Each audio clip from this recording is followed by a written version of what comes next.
So yun mga ka-TV, yan. Hi guys!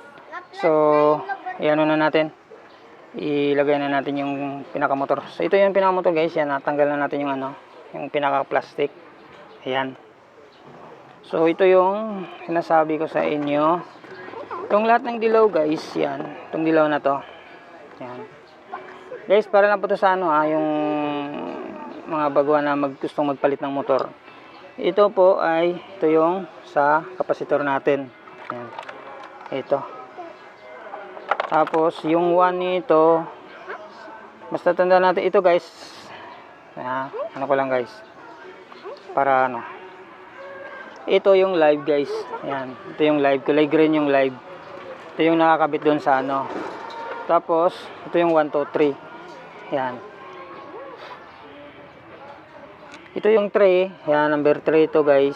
Tapos number 2 yung itim, number 1 yung white. So yun lang guys, pag nagpalit kayo. Tapos agad kayo guys, dapat ito labas to guys ha. Itong ano na to. Kung sa ang pasok nyo guys, ganito lang. Ganyan. Yan.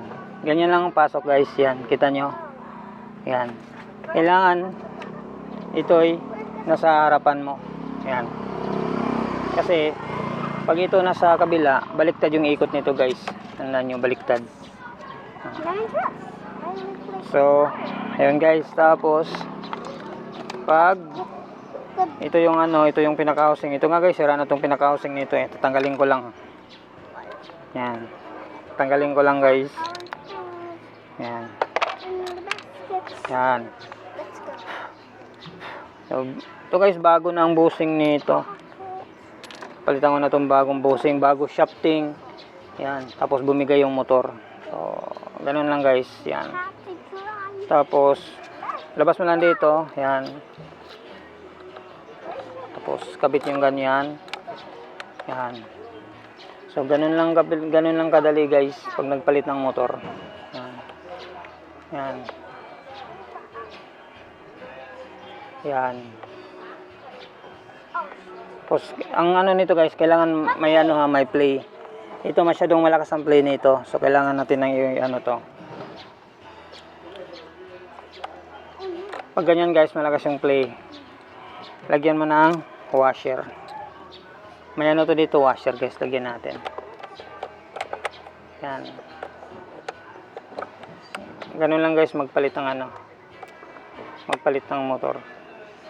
Basta guys, ang motor mo, kailangan may sunog na. Kasi yung pinalitan nito, may sunog na kasi dito. Pero pag wala pa siyang sunog, yung bago pa lang. Pag binaklas mo to guys, yung isang linya nito, ito, pag binaklas ang dulo nito, may fuse to.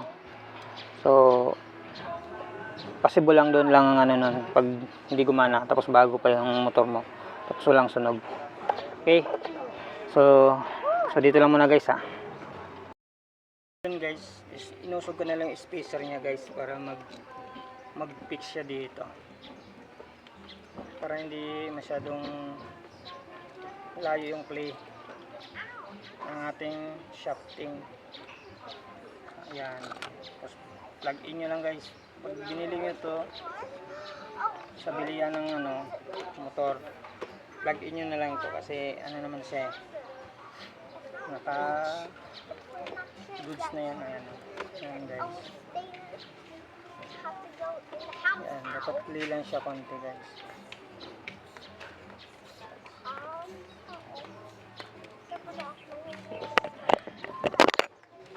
Ayan. Dapat ano, dapat play lang yung laro nito guys. Ayan. So, yan na natin guys. Ikabit na natin yung mga screw. Ayan. Ganun lang guys, kadali pag ano, pag magpalit ng motor. Kailangan lang alam niyo yung ano, color coding.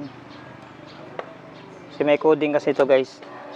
So, tandaan natin guys, laging tray yung pula. Ayan.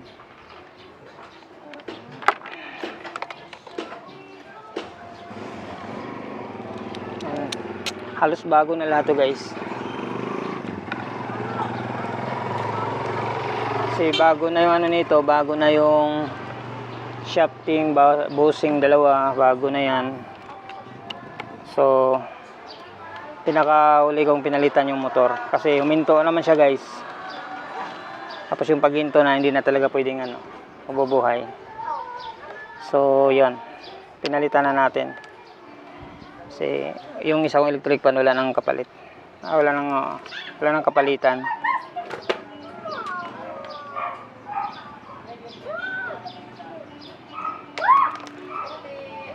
Kaya ayan. Ayan guys, oh. Tingnan niyo ng maigi guys. Oh, wala na siyang ano. Wala na siyang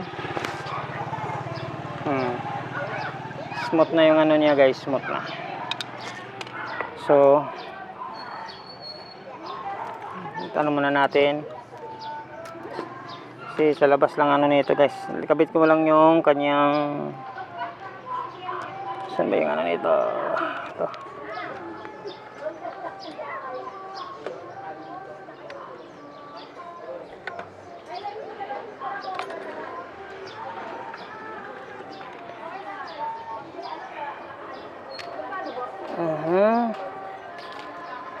Ayun guys, mamaya uli ha. Maraming salamat. So ayun mga ka-TV, yan, shout out ulit. So update na natin mga ka-TV yung pagpalit ng motor. So ito, naka-rewiring na po siya, naka-install na po. Ito po yung ating pinaka-switch, yung tawag nito ay rotary switch. Yan, kapit natin. Yan. So nakita nyo, ito pula, black, saka white. So 1, 2, 3 yan, 1, 2, 3. So tapos yun yung sinasabi ko, yung kulay green po, yan, ito po yung sa live. Yan, papunta po yan dito sa ating plug. Yan.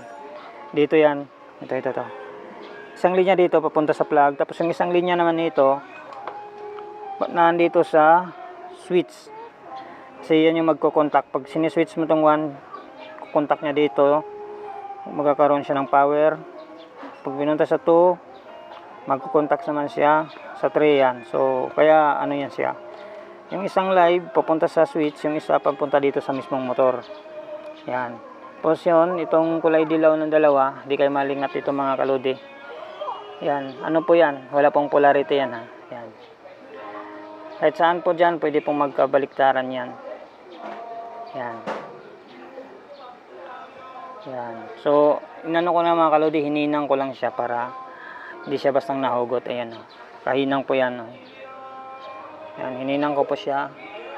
Yan, nakahinang po yan. Lahat nakahinang yan. Para hindi po bastang-bastang mahugot. So yung mga kalodi, testing natin mamaya. Wait lang ha. So yung mga kalodi, testing na natin no. So yun, okay na siya. Hindi na siya hindi na masyadong maalog. Kasi inadjust ko yung spacer. Actually ito mga kalodi, ano to ha, nakarekta na po to yung switch ko, nirekta ko na po kasi sira na po kasi yung ano nito, yung pihitan. Pag pinit mo, tawag nito, baka mababali. Kaya naka-steady na to siya sa sa 2. Pero pwede nating ma-adjust yan. So testing natin mga kalodi kung tama yung ating kabit no. So dapat ang ikot nito, palik ko pag ganun, papunta doon. Yan. Ayan. So yung mga kalodi, kita nyo, ayan, umikot na siya oh. Ayan. So yun, naka number 2 na yan mga kalodi. Ayan. Ay sus,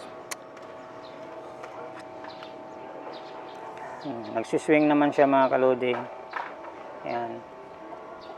Okay na siya mga kalodi. Yun lang, ganun ang kabilis magpalit ng motor mga kalodi. Sa mga baguhan dyan na gusto makatipid, ayan, ganun lang magpalit. Color coding lang po kayo. Ayan, pag bago na po yung motor, ganyan na po yung color coding. Tapos pag nagpalit, pag sa original, hindi ganito pag sa original. Dapat pag sa original niya, iba yung kulay, pero tandaan nyo na yung 1, 2, 3. Tapos isunod nyo lang sa color coding dito. So maraming salamat mga kalodi, sana may matutunan kayo.